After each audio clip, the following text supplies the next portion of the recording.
an entire trash can full of things that you can't possibly sell, right? Right. Now, is this edible? Totally edible. We try to donate to local organizations. We donate to people in need, but this is all scraps that didn't even make it that far. Well, here's a person in need right here. I'm just pulling this right up out of... Oh. Hey y'all, Billy from Perma Pastures Farm, and as you can see, I'm definitely not at the farm.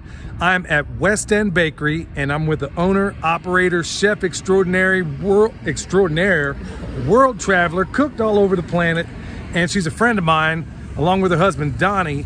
And okay, so here we are, Steph, and everybody out there, we know that we have an egg shortage, or there's been this thing out there where there's questions about the feed that may be coming from some of these places. I've suggested to people that they make relationships with people like you.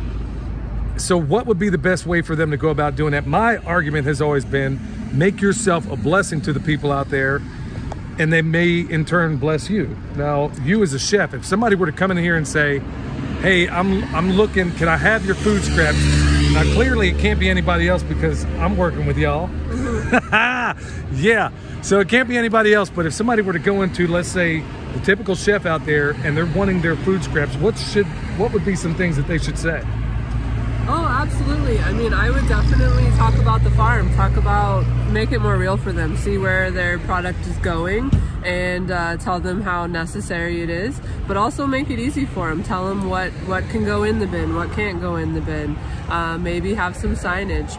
But Billy, of course, you know, makes it, like you said, a blessing to see him. He always has treats, he always has goodies for us from the farm. The whole team wants to go out and visit it, and so I think that helps to make it real for people to see why they're putting in the extra step. Now, there's a whole lot. You got stuff in here for me right now that you've been saving, I guess, for a week now? Yeah. How cool is that? We're going to go in there and take a look at it in a minute, but first of all, before we even get into that, because people are going to tune off at certain points, now I want you to tell them about your place, what you use, the ingredients you use, and the ethics you use when making all this stuff, because I know you and Donnie put a whole lot into it. Yeah, absolutely. We try to stay sustainable, local first, and then definitely whole real products. So we're not using margarine, shortening, we're not using fake chocolate glaze, we're using artisanal products second after local. And so I think that goes in perfectly for the animals. So she's using real ingredients, and these are the people you want to try to make friends with. We were already friends long before I was ever doing this. But this is exactly the reason why you want to hit mom and pop kind of places, because you use real ingredients. Right. And so even the flour you use, Donnie was telling me that it's not just stuff off the shelf, you know, this is real stuff. This is real food. So you're going to be giving this to your birds. This is why you want to know people like her. This is why you want to make these relationships.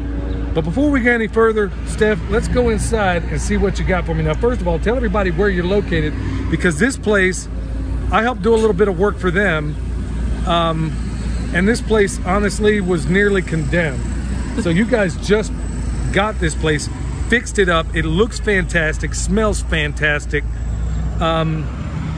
Where can they find you, and what exactly? I know it seems self-evident because you're a bakery, you got some bomb coffee, and your son's in there. He made me some the other day, and it just had me in the middle of a York peppermint patty commercial. So tell them where they can find you. Oh, we're 757 Haywood Road in West Asheville. That's right. You want to come down here, y'all. A lot of cool things to see and do. But when you go there, see them, tell them Billy sent you. Let's go check this place out.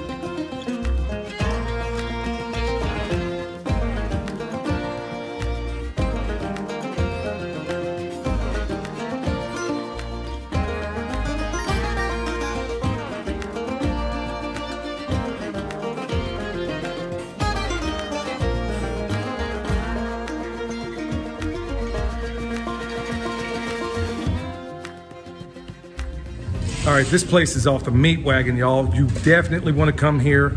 Honest people have honest stuff. Steph, you want to take me to the back and see what you got for me? Yeah. We've got some good stuff for you, and I think we should expect more next week. We're just getting the whole team in the process of saving it.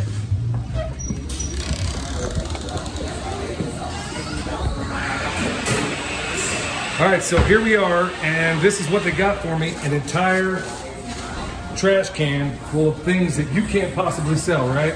Right. Now, is this edible? Totally edible. We try to donate to local organizations. We donate to people in need, but this is all scraps that didn't even make it that far. Well, here's a person in need right here. I'm just pulling this right up out of... Oh! You know, that's made with the cheese we made in-house, that frosting. What did you do there? That frosting is made with cheese that we made in-house. And then he turned it into a frosting. All right, now that I'm done stuffing my face, y'all, here it is, just one place. 55, basically, this thing is enormous. And here's the best part about all this. Just knowing, because I've been doing this for so long, I can tell you exactly how long.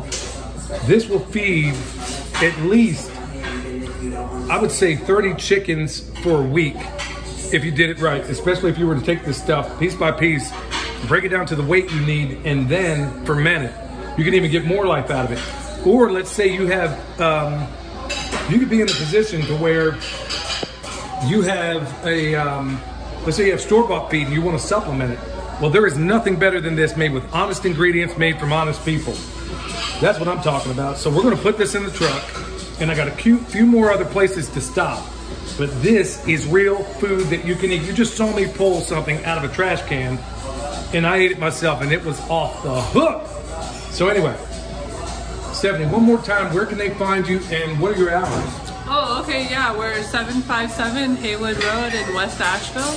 Right now, we're open Wednesday through Sunday, 9 to 4. Remember, I'm going to give you here in a minute a couple of tips that you need to do if you're making a cold call into a place where you don't already know the folks. I've gotten to know them. There was another place where she was working. We built a relationship on that. They came to the house.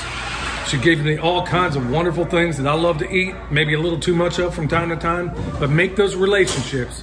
All right, as we discussed before, when you do a cold call to a restaurant and you're going to hit them up about their food scraps or anything it is you want, remember, the best day of the week to go, the absolute best, is on Tuesday between the hours of 2 and 4 p.m. because that's when they're going to be less busy. Monday, a lot of people eat out. Tuesday, not so much. Wednesday, and so on and so forth, they do. So you want to make sure you're not a burden to them when you go in and you talk to the people, when you ask them about the food scraps they have. Seek out the mom and pops. If you go to a big corporation, they're going to have this long list of rules that they got to obey. And even in those cases, in a lot of those cases, they'll work around it if you make a relationship with them. So also, there's a shirt you've seen me wear before, and it came from Jack Spearco. So you want to go to Jack Spearco and get that shirt. It says Carbon Capture Composting. It's a bogus company. It doesn't even exist. But sometimes you're going to go in and deal with some of these blockheads in here that when they see that shirt, it's going to open that door a little wider. Remember, do not tell them under any circumstance that you're going to feed, unless you already know these people, do not tell them that you're going to ever feed this to your animals, or the answer will almost certainly be no. So, what do you say? When they ask why you're not going to eat it, you don't tell them you're going to eat it because you're not. You tell them, look, carbon capture composting. I am making, this will ultimately be the world's best compost. And then you go through the whole spiel about how it's saving the planet, because it really is. And you're also feeding your animals at the same time, y'all. I have talked mostly in my live presentations about, I'm giving you the cliff notes right now. I've given a lot on Patreon. I give even more in live presentations because I can go into greater detail. I've done it before in the Permaculture Pimpcast, but we're going to keep talking about this because there are so many places, just the restaurants up and down here, where you can get so much that you're going to have to turn it into compost. But by the way, I'm not saying lie to anybody. I'm not in any way suggesting that. What I'm saying is, if you tell them you're going to feed it to your animals, the answer is no. But if you can stick to that this will ultimately be compost, because that's exactly what it's going to be, you'll be surprised at how many doors open for you. But I guarantee you the answer is always no if you tell them that you're going to eat it, you're going to feed it to somebody else, or you're going to feed it to your animals. Just stick with the script. All right. Till next time, remember, these are tips and tricks that I've been working and refining for years and years. I've been doing this a very long time.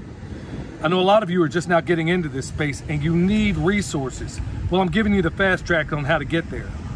All right, y'all. Hopefully this stuff has been a blessing to you. We got bone sauce back in stock. We got anything you need down below. Till next time, this is Billy from Perma Pastures Farm. I'm not at the farm right now, but you get the point. Where permaculture is my passion. We'll see y'all next time.